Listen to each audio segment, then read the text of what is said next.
what is a mother wound? It's quite similarly to father wound that we already discussed.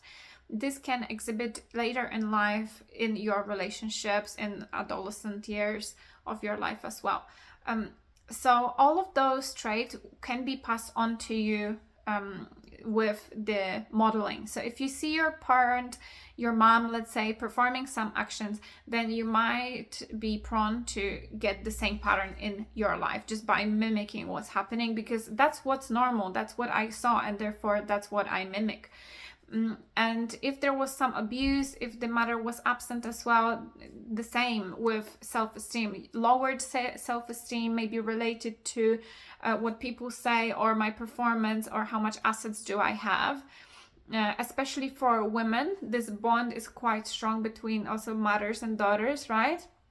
So not only for boys in terms of the relationships, but if you can see that your mom, let's say, was quite distant, and also with maybe the father, she was distant, you might develop the idea, well, that's the way I should be in relationships. I should keep my distance so I can be in charge in my relationships, or I can be more abusive, right? But it can also go the other way, so that the self-esteem gets lowered and that you just allow people to walk all over you. So it really depends.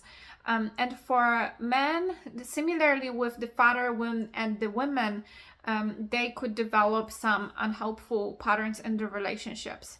So if mom was abusive, if or she was distant, maybe you will pick bad type of women later on in the future, someone that is maybe controlling, kind of helicopter controlling you all the time, checking your messages, or just being all in all quite abusive person, and you just allow much more rather than the person that didn't have these issues, and you'll be much more accommodating because the abuse was just a normal thing to happen at home.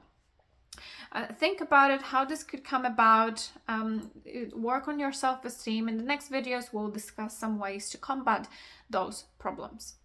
And check out my IFS course, Internal Family Systems. It can help you out with emotional regulation and finding out how this whole system came into your life. How did you get all of those behaviors and feelings in the first place? Which events sparked up all of those reactions? And maybe when it makes more sense, then you can change it in the future. There's also a couples therapy course, art therapy course, and hypnotherapy course. You can also download Migiri app and to quit porn.